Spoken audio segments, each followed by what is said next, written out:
Leitura diária. Levítico 22. Disse o Senhor a Moisés: diga a Arão e a seus filhos que tratem com respeito as ofertas sagradas que os israelitas me consagrarem, para que não profanem o meu santo nome. Eu sou o Senhor. Avise-lhes que, se em suas futuras gerações algum dos seus descendentes estiver impuro, quando se aproximar das ofertas sagradas que os israelitas consagrarem ao Senhor, será eliminado da minha presença. Eu sou o Senhor. Nenhum descendente de Arão que tenha lepra ou fluxo no corpo poderá comer das ofertas sagradas, até que esteja purificado. Também estará impuro se tocar em algo contaminado por um cadáver, ou se lhe sair o sêmen, ou se tocar em alguma criatura, ou em alguém que o torne impuro, seja qual for a impureza. Aquele que neles tocar ficará impuro até a tarde. Não poderá comer das ofertas sagradas, a menos que se tenha banhado com água. Depois do pôr do sol estará puro, e então poderá comer as ofertas sagradas, pois são o seu alimento. Também não poderá comer animal encontrado morto ou despedaçado por animais selvagens, pois se tornaria impuro por causa deles. Eu sou o Senhor. Os sacerdotes obedecerão aos meus preceitos, para que não sofram as consequências do seu pecado, nem sejam executados por tê-los profanado. Eu sou o Senhor que os santifico. Somente o sacerdote e a sua família poderão comer da oferta sagrada. Não poderá comê-la o seu hóspede, nem o seu empregado. Mas, se um sacerdote comprar um escravo, ou se um escravo nascer em sua casa, esse escravo poderá comer do seu alimento. Se a filha de um sacerdote se casar com alguém que não seja sacerdote, não poderá comer das ofertas sagradas. Mas, se a filha de um sacerdote ficar viúva ou se divorciar e não tiver filhos e voltar a viver na casa do pai, como na sua juventude, poderá comer do alimento do pai. Mas dele não poderá comer ninguém que não seja da família do sacerdote. Se alguém, sem intenção, comer uma oferta sagrada, fará restituição da oferta ao sacerdote e lhe acrescentará 1/5 do seu valor.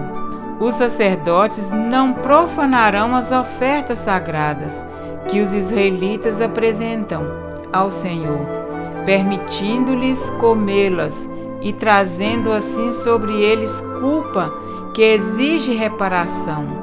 Eu sou o Senhor que os santifico. Os sacrifícios inaceitáveis.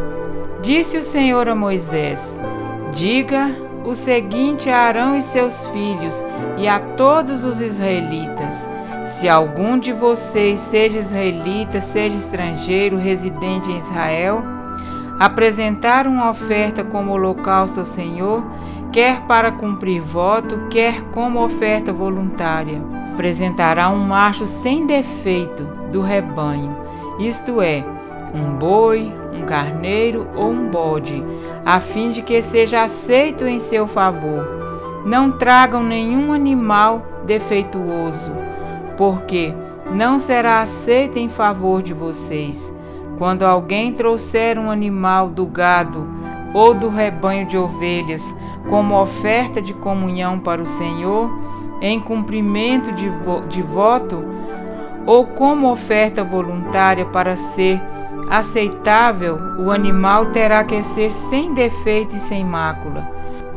Não ofereçam ao Senhor animal cego, aleijado, mutilado, ulceroso, cheio de feridas purulentas ou com fluxo.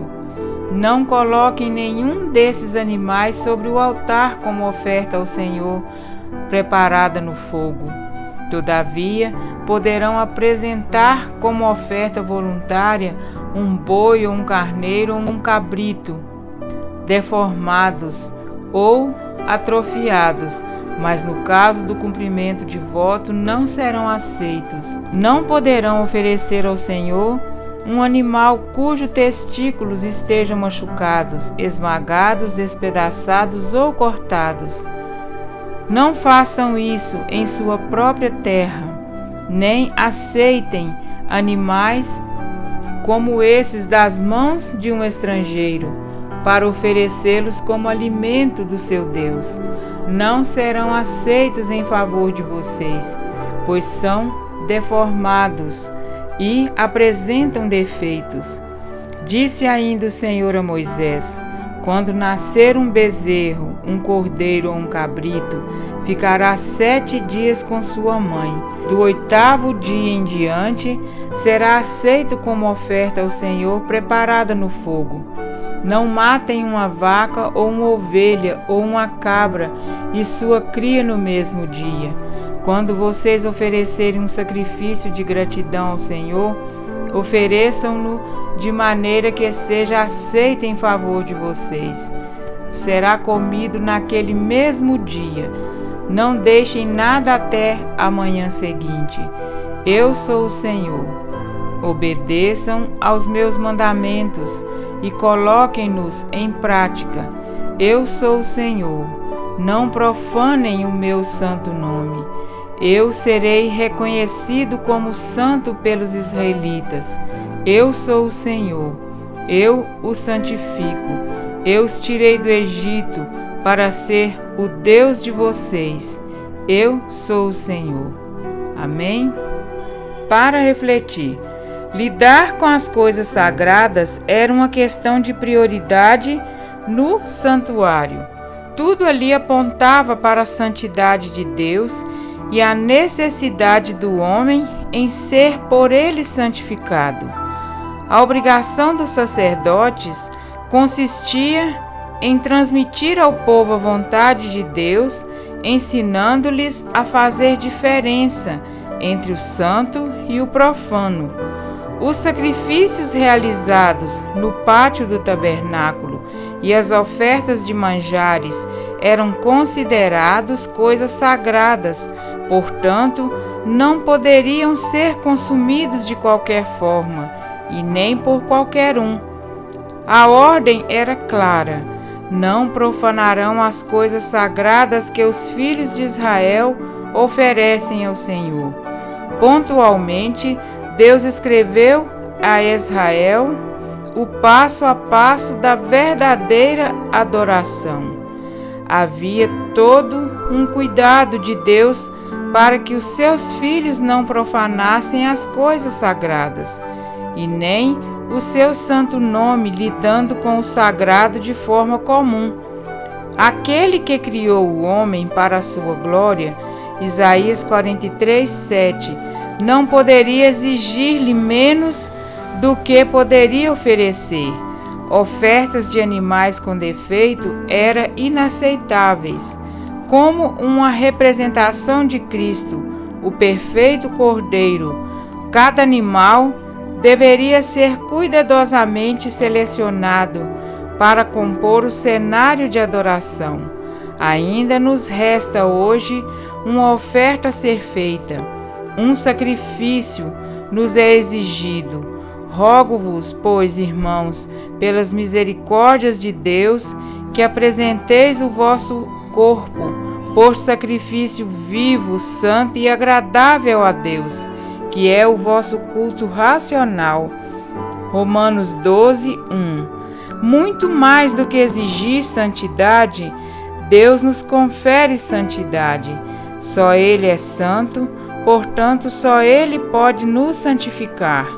Deus deseja imprimir os seus atributos em seu povo, mas, Para que isso aconteça, precisamos descer os degraus de nossa orgulhosa concepção e permitir que o Santo Espírito nos transforme. A melhor oferta que podemos depor no altar do Senhor não são os nossos esforços religiosos, e sim o que Ele mesmo nos pede. Dá-me, filho meu, o teu coração, e os teus olhos se agradem dos meus caminhos. Provérbios 23, 26. Sabem quando começa a genuína conversão? Não é quando fazemos a obra de Deus, mas quando permitimos que o Deus da obra nos controle, nos encontre. Todas aquelas leis e obrigações consistiam em ensinar a Israel que o Senhor desejava ter um encontro especial com seu povo todos os dias.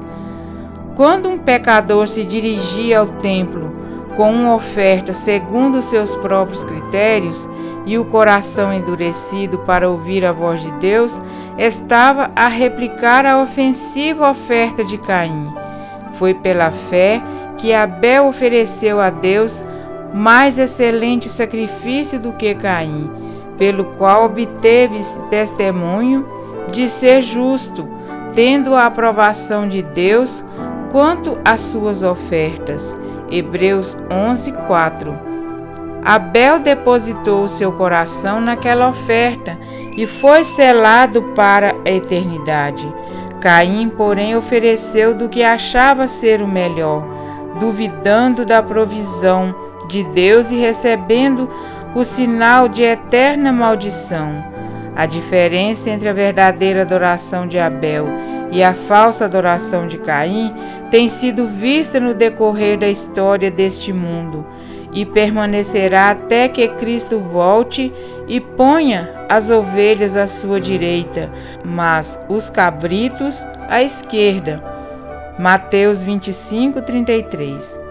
Muitos professores cristãos têm exigido de outros com severo rigor que sejam observadas as regras de modéstia cristã, regime alimentar, dentre outras, quando na verdade eles mesmos necessitam de uma mudança deveras maior.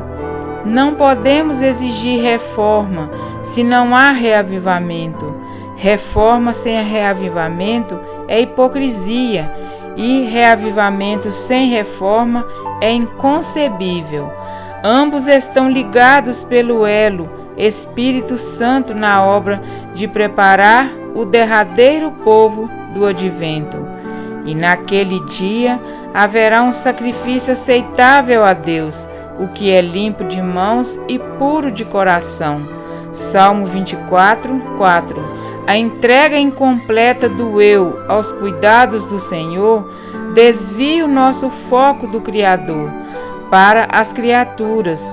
Não fomos chamados para condenar, mas para salvar. A nossa missão não consiste em simplesmente ensinar a verdade, mas em vivê-la para a glória de Deus, porque dele, por meio dele e para ele são todas as coisas. Romanos 11, 36. O Evangelho do Reino não é segundo o homem, mas mediante a revelação de Jesus Cristo. Gálatas 1, 11 e 12. Este é o Evangelho que nos foi dado a pregar e testemunhar. Seja o nosso coração uma oferta contínua ao Senhor, e toda a nossa vida será uma progressiva revelação da atuação do Espírito Santo. Ora, se invocais como Pai aquele que, sem acepção de pessoas, julga segundo as obras de cada um, portai-vos com temor durante o tempo da vossa peregrinação. 1 Pedro 1, 17. Que Deus continue nos abençoando, em nome de Jesus. Continuemos juntos. Um grande abraço a todos.